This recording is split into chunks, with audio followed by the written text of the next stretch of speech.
Quick note before we start the video properly, guys. A lot of you have been asking me where you can get your MD fish tanks merch from. Well, I've come to your aid and I've started a Teespring. The link's below this video and all my videos, in fact. So if you click that, and you can buy whatever you want.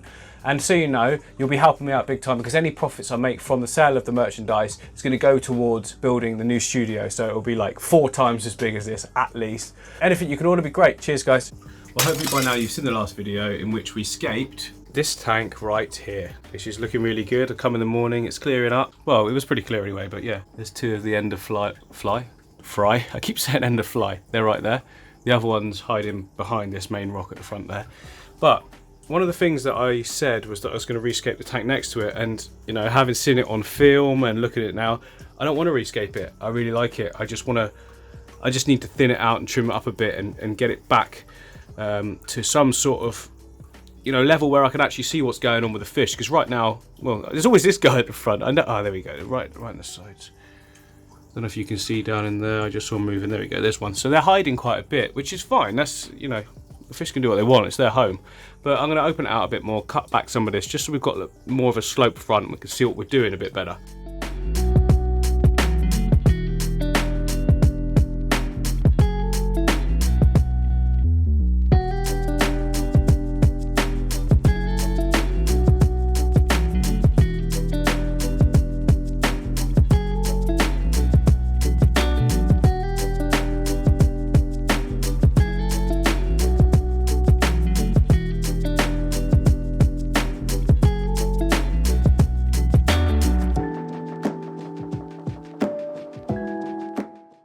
Yeah, so as said, the first thing I want to do is open it up a little bit more, trim up some of the foreground. So I'll give that a go first, and then we'll take a little look where we're at then, and then we can decide where to go from there. It's no good doing it all in one go. You've got to do it in stages when it's this bad, or good, depending on how you want to look at it, I suppose.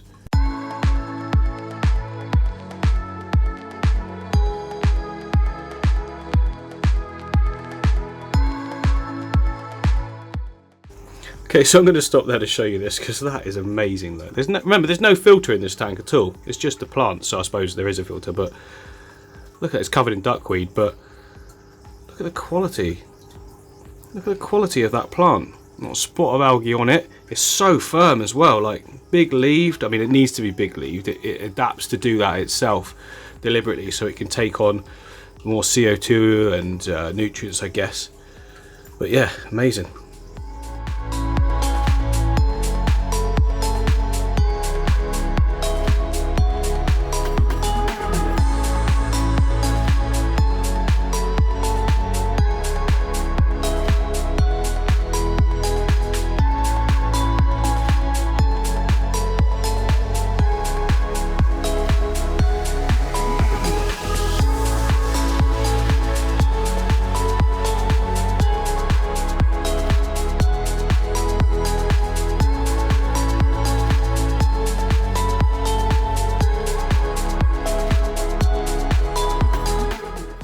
Well, I don't know if you can see from that video, but I was being quite sort of ruthless with that. I think you've got to be in this situation. You can see how sort of thick the root system had sort of wrapped around itself, even above the substrate. So get it all out, reevaluate what we have and haven't got, select any good plants, and we can replant then.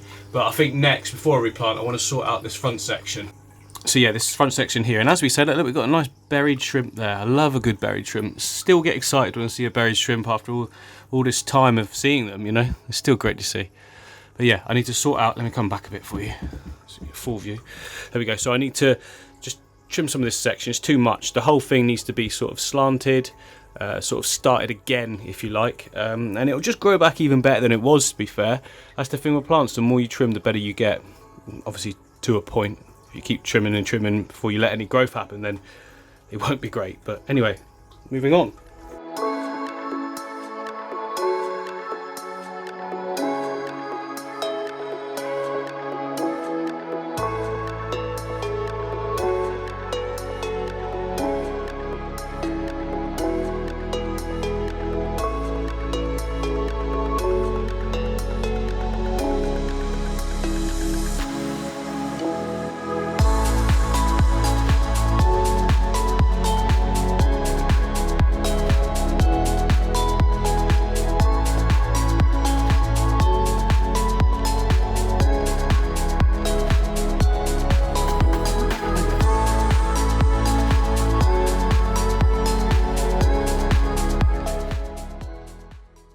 Okay, there we have it. I think that's looking pretty good. So see how it banks all the way to the back, but it doesn't just overcrowd everywhere. Obviously it'll take a few weeks before it fills in really well again, like sort of so it looks bushier. But obviously this side is a glaringly blank space, so what we're going to do now is take all of our trimmings, pick out the good bits, and then we can plant them back in there, because I really want the red on that side again, because I think that actually looked really good. I've also got some more trimmings that I threw down into this bucket, so I've got quite a lot to pick from.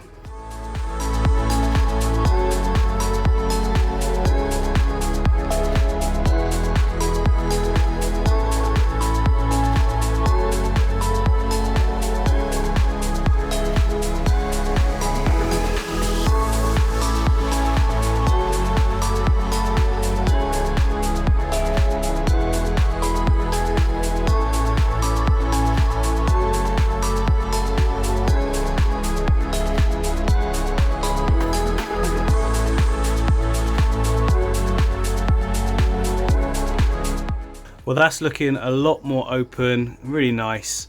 I'm really happy. I mean, it remains to be seen whether the red of the Ludwigia Palustrous red remains that red. Red. Also, you can notice that the plants are sort of curled over in certain ways. That's just where they were bending towards whatever light that they could source that they could find when they're at the top of the tank. So it'd be that way and that way. But that'll straighten up in a few days when we do the final shots of the tank. But I'm really happy with how that's looking.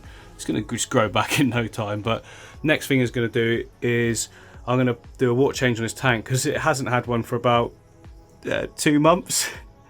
And some of you who've never had a no-filter tank probably going, oh, that's absolute. But I can assure you, like, when you find a balance, you kind of just don't want to upset it. So I tend to not do water changes and just top it up a little bit, because that's what the tank is used to, if you like.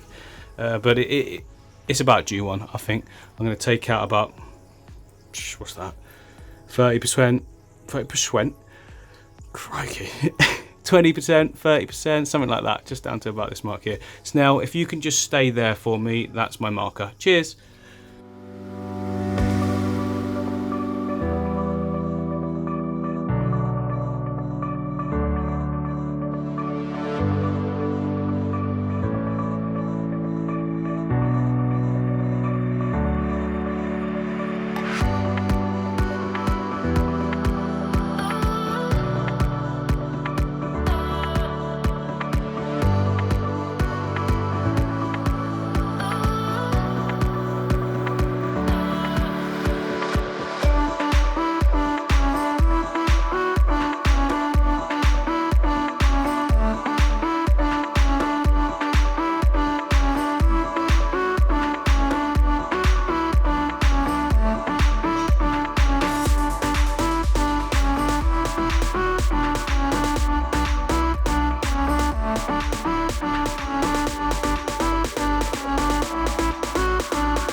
Right, that's it.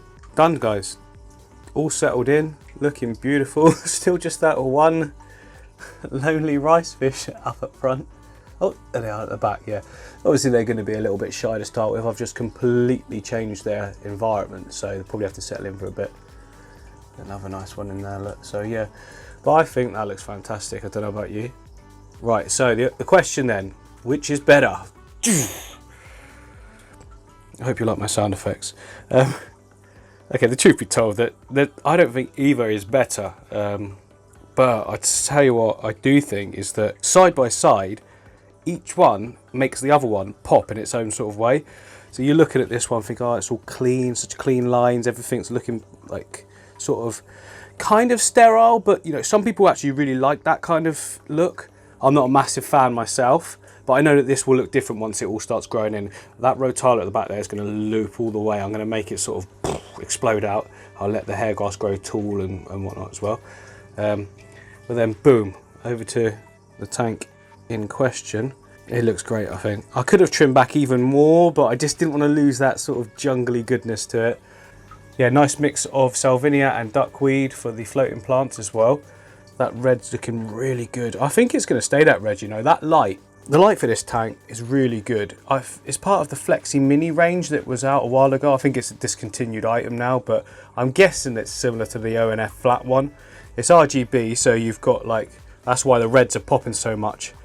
Whereas obviously this one is just blue and whites from Senzeal.com. It's just gives a completely different look really, but I think side by side they do look fantastic, and I'm really happy that I listened to you guys and decided to keep this one and fix it up rather than completely rescaping it, because I do love it and I don't really want to get rid of it just yet. There will come a time when it will sort of be finished, but for now it's really nice just to sit and enjoy.